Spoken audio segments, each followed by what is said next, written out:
तो मान्यवर काशीराम जी की प्रतिमा हम लोग रिवर फ्रंट पे लगा देंगे, उनके लिए 500 मीटर का एक बढ़िया पार्क बनेगा। फिर जुल्म करने वालों की ही आभारी हैं वो, तो मैं क्या कह सकता हूँ। तो ऐसे दोगले लोगों से आप लोगों को बहुत ही सावधान रहने की जरूरत है। तो इसका मतलब यह है कि अंदरूनी सांठगांठ अभी जारी है। मायावती पर अखिलेश यादव का बड़ा पलटवार, बोले बसपा की अंदरूनी सांठगांठ है जारी। लखनऊ रैली से सियासत में मचा बवाल, सपा मुखिया ने दिया तगड़ा जवाब। जी हाँ, आज पूरे दिन भर बहुजन समाज पार्टी की रैली की चर्चाएं तेज रही, तो दूसरी तरफ राजनीति में बार पलटवार देखने को मिला, जैसे सियासी तूफान खड़ा हो गया। लेकिन अब बसपा के बाद सपा मुखिया अखिलेश यादव का बयान तेजी से वायरल हो रहा है। दरअसल बहुजन समाज पार्टी की सुप्रीमो और यूपी की पूर्व मुख्यमंत्री मायावती ने आज सालों बाद लखनऊ में महारैली को संबोधित किया।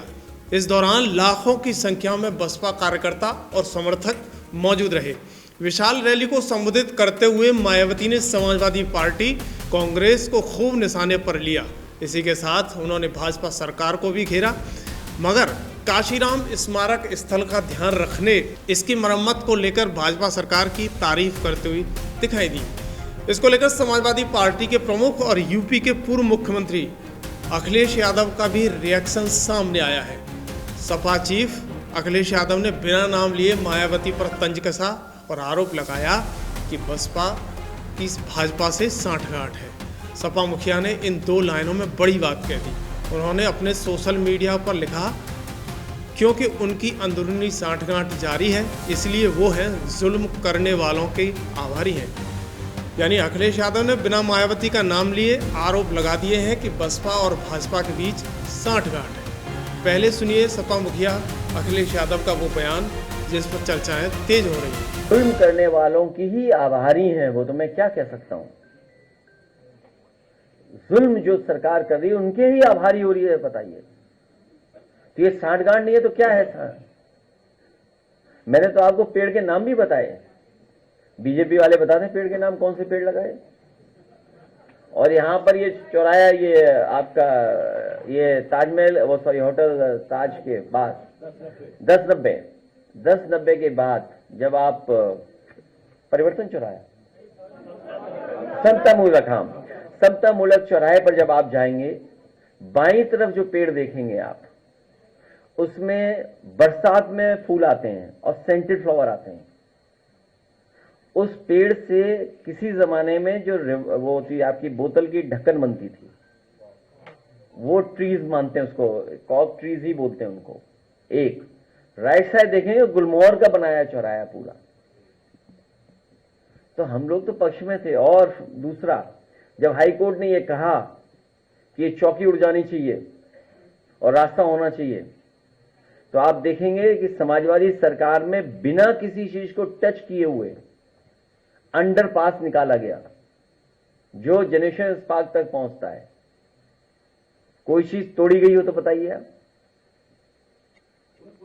दरअसल सोशल मीडिया एक्स पर सपा मुखिया अखिलेश यादव ने लिखा कि स्वाभिमान, सम्मान और सबकी बराबरी के लिए दलित, वंचित, शोषित समाज को राजनीतिक शक्ति के रूप में एकजुट करने का महान ऐतिहासिक कार्य करने वाले मान्यवर काशीराम जी की पुण्यतिथि पर उनको शत शत नमन।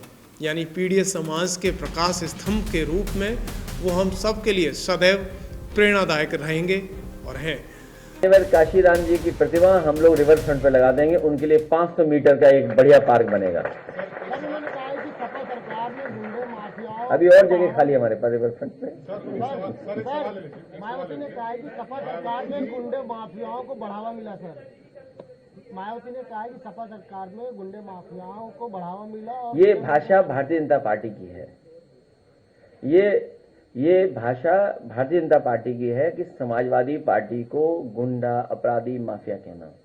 मैं तो आपसे कहता हूं ना, बीजेपी वालों की तस्वीर और हम लोगों की तस्वीर लगा के देख लो तो आपको पता लग जाएगा कौन गुंडा माफिया है। कितनी बार समझाएं हम आपको, मानते नहीं हो आप। सर, एक सवाल है कि मायावती जी ने जो आज कार्यक्रम किया, दरअसल आपने देखा है कि आज पूरी रैली काशीराम जी की पुण्यतिथि पर बसपा सुप्रीमो की रही और उन्होंने समाजवादी पार्टी के मुखिया अखिलेश यादव पर जमकर निशाना साधा। लेकिन दूसरी तरफ सपा मुखिया ने भी आज ट्विटर पर वो गेम खेला है जो कि राजनीति में बहुत ज़्यादा इसकी चर्चाएं तेज हो रही हैं। अखिलेश यादव पर सीधे ही मायावती ने इसको लेकर निशाना साधा। दरअसल बसपा सुप्रीमो मायावती ने कहा कि सपा कहती है कि वो काशीराम जी का सम्मान करती है, मगर जब ये लोग सरकार में रहते हैं तब काशीराम की जयंती और उनकी पुण्यतिथि उनको याद नहीं आती, मगर जब भी ये लोग सत्ता से हट जाते हैं तो उनको काशीराम जी समेत हमारे संत और महान लोग याद आने लगते हैं। दरअसल मायावती ने सपा को निशाने पर लेते हुए कहा है कि सपा को सत्ता में रहते हुए पीडीए याद नहीं आता, मगर जब सत्ता चली जाती है तो पीडीए और हमारे संत याद आते हैं। इस तरह की बात और प्रतिवाद दिखाई दिए हैं। तो दर्शकों, अब वक्त आ गया है असली दलित राजनीति की पहचान करने का। कौन है मिशन पर और कौन है सिर्फ बयानबाजी पर, क्योंकि 2027 का रण शुरू हो चुका है और मायावती ने मैदान में उतरकर साफ कर दिया है कि अब बसपा सिर्फ पार्टी नहीं, जनता की आवाज़ बन चुकी है। तो बताइए, क्या सपा का दलित प्रेम सच्चा है या फिर दिखावा है? अपनी राय हमारे कमेंट बॉक्स में ज़रूर लिखें। वीडियो को शेयर करें और चैनल को सब्सक्राइब करना न भूलें, क्योंकि अब की लड़ाई वोट की नहीं, अस्तित्व की है। धन्यवाद।